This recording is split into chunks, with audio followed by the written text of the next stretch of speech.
तो एक बार जय घोष करेंगे। बोलो मर्यादा पुरुषोत्तम रामचंद्र जी की, बोलो मर्यादा पुरुषोत्तम रामचंद्र जी की, बोलो शेषा अवतार लखन लाल की, बोलो शेषा अवतार लखन लाल की, बोलो जगत जननी सीता माता जी की, बोलो जगत जननी सीता माता जी की, बोलो पवन सुत हनुमान की, बोलो पवन सुत हनुमान की, बोलो आप सब भक्तगणों की। बहुत बहुत धन्यवाद। मुझे तो ऐसा लगता है, ऐसा प्रतीत होता है कि आप सब जो हमारे प्रथम दिन से लेकर अंतिम दिन की लीला है, उसके जो भी हमारे आदर योग्य पात्र हैं, जो उनका चित्रण यहाँ पर प्रस्तुत करते हैं, आप सब भली भांति उससे भिज्ञ है। जब प्रातः काल आप लोग उठते होंगे और बच्चे हमारे उठते होंगे, तो निश्चित रूप से अपने अगल बगल बच्चों से वार्तालाप करते होंगे कि आज छठम दिवस है या पंचम दिवस है या प्रथम दिवस है, और आज पाणिशीना की रामला में ये मंचन होना है। मैं इस अवसर पर आप सबसे यही कहूंगा कि आप सब बहुत धन्य हैं कि आप सबको हमारी जो एक गौरवशाली परंपरा है और भगवान महर्षि वाल्मीकि द्वारा जो रचयिता के रूप में रामायण को लिखा है और तुलसीदास जी द्वारा जो रामचरितमानस का के रचयिता के रूप में है, उसके बारे में भली भांति भिज्ञ हैं। और आप सब, हम सब बड़े सौभाग्यशाली हैं कि हमें इस उत्तराखंड की देवभूमि में जन्म लेने का अवसर मिला है। और ये उत्तराखंड की देवभूमि, अगर इसकी पृष्ठभूमि में जाए तो इसके इतिहास को उठा के देखें तो यहाँ पर हमारे ऋषि मुनियों ने तप किया है और ज्ञान को अर्जित किया है। और वही जो हमारे ऐसे महापुरुष, उन्होंने इन्हीं कंदराओं में, इन्हीं हिम श्रृंखलाओं में वर्षों वर्षों तक तपस्या करी है और ज्ञान को अर्जित किया है।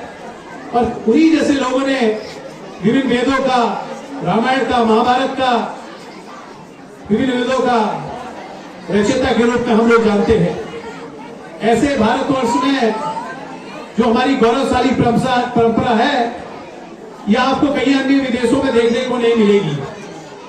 आप सब बड़े सौभाग्यशाली हैं, लेकिन मैं इस अवसर पर इतना ही कहूंगा कि आप सबको, हम सबको अपनी संस्कृति को कैसे इसको जीवित रखें, कैसे उसके उन्नयन के लिए काम करें, उस दिशा में सोचने की आज आवश्यकता है। और ये हमारी संस्कृति लगातार जीवित रहेगी, उन्नयन रहेगी, तभी रहेगी जब ऐसे हमारे योग्य लोग ऐसी लीला का मंचन करते रहेंगे, ऐसे धार्मिक आयोजन यहाँ पर हमारे क्षेत्र में होते रहेंगे। और सबसे खुशी की बात है कि ये जो मंचन है, ये हमारी जो आने वाली पीढ़ी है, प्यारे प्यारे बच्चे बैठे हैं, अभी इनको बहुत ज्ञान नहीं है, लेकिन भविष्य में इनको जब ज्ञान अर्जित हो जाएगा तो तब ये बच्चे हमारी संस्कृति से रूबरू होंगे और जो पाश्चात्य देश की संस्कृति है उसकी ओर ना जाकर हमारे देश की संस्कृति को ग्रहण करने का प्रयास करेंगे। और ये जो मंच है, ये मंच हमें बहुत कुछ आत्मसात कराता है। आप सब जानते हैं प्रभु श्री राम, जिसके बारे में आप भली भांति भिज्ञ हैं कि ऐसे प्रभु श्री राम जो आदर्श पुरुष के रूप में जानते थे, हम लोग जानते हैं।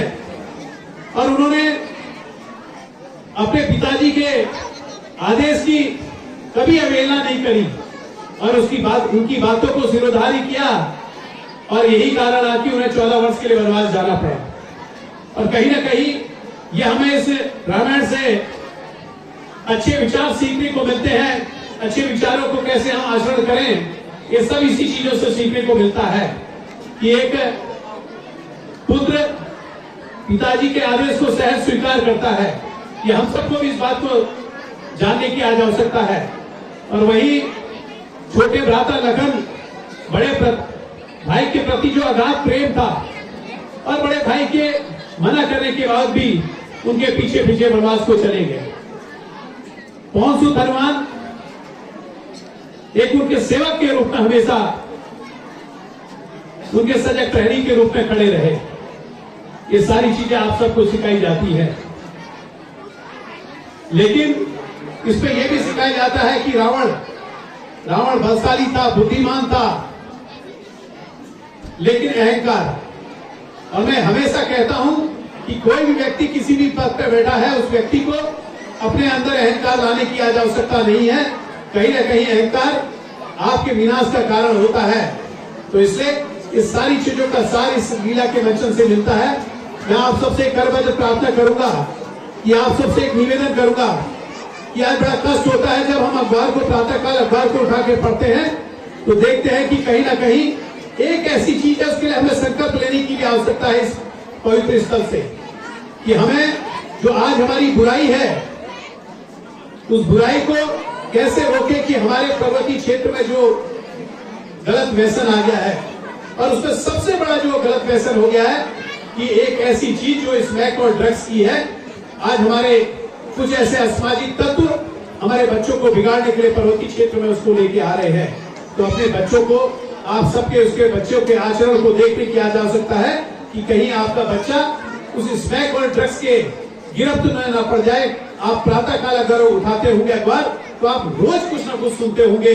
कहीं ना कहीं अगर हमारा बच्चा इसकी गिरफ्त में आ गया तो उसका शरीर तो खोखला होता है, उसका दुष्प्रभाव तो उसके शरीर अंदर पड़ता है, लेकिन आपको आर्थिक नुकसान होता है। तो आपने बहुत सारी चीजों को देखा होगा। तो इसलिए हमें आज संकल्प लेने की आवश्यकता है, क्योंकि ये भी एक बुराई है। क्योंकि कहीं ना कहीं रामलीला में बुराई के प्रति अच्छाई की जीत, असत्य के प्रति सत्य की जीत, दुराचार के प्रति सदाचार की जीत, अधर्म के प्रति धर्म की जीत। तो कहीं ना कहीं ये सारी चीजें ऐसी होती हैं। और एक चीज और कहूंगा, क्योंकि हम सब लोग यहाँ पर बैठे हैं और ये मंच, इस मंच में कई लोग हमारे ऐसे पात्र होंगे, चाहे वो राम का हो, चाहे वो लक्ष्मण का हो, चाहे विभीषण का हो, चाहे वो अन्य हो। वो कोई भी व्यक्ति यहाँ पर पात्र की अपने अपने भेद को कर सकता है, लेकिन कभी हमने उससे उसकी जाति नहीं पूछी है, वो किस समाज से आता है। हम अगर उस मंच में आता है तो उसको हम प्रभु श्री राम के रूप में देखते हैं, उसके पैरों को छूने का काम करते हैं। तो ये सारी चीजों को हमें सीखने की आज आवश्यकता है। ऐसे मंचों का निश्चित रूप से लगातार प्रयास होना चाहिए। लेकिन आज के महंगाई के दौर में एक बात कहना चाहूंगा, जो रामलीला कमेटी के लोग हैं किस तरीके से इस रामलीला को करते होंगे, ये बात साधुवाद के पात्र में मैं आप सबसे निवेदन करना चाहूंगा। क्योंकि आप सब लोग मध्यम परिवार के लोग हैं, आर्थिक रूप से कमजोर परिवार के लोग हैं, लेकिन आपका 1 रुपए का भी दान, आपका 50 रुपए का भी दान ऐसे यज्ञ में अपनी आहुति देता है और ऐसे यज्ञ को आप सफल करते हैं। तो आप सबसे मेरा निवेदन है कि इसमें आप अपना सहयोग निरंतर करते रहे। मैं बहुत ज्यादा कुछ नहीं कहूंगा, मैं आप सबसे इतना ही कहूंगा कि आप सब दीर्घायु हो। प्रभु श्री राम से कामना करूंगा, प्रार्थना करूंगा कि आपके दीर्घायु जीवन की कामना करूंगा, इन प्यारे बच्चों के उज्जवल भविष्य की कामना करूंगा। और जो हमारा दीपावली का पर्व, दीपों का पर्व आ रहा है, उसकी आप सबको ढेर सारी बधाई प्रेषित करूंगा। इसी के साथ मैं रामलीला कमेटी का धन्यवाद दूंगा कि आपने मुझे आमंत्रण दिया और मुझे आने का सौभाग्य यहाँ पर मिला। आज की जो सुंदर लीला है सूर्पनखा और अन्य चीजों की, तो उसका आप आनंद उठाएंगे। इसी के साथ आप सबको नमन करते हुए अपनी वाणी को विराम देता हूँ। बहुत बहुत धन्यवाद।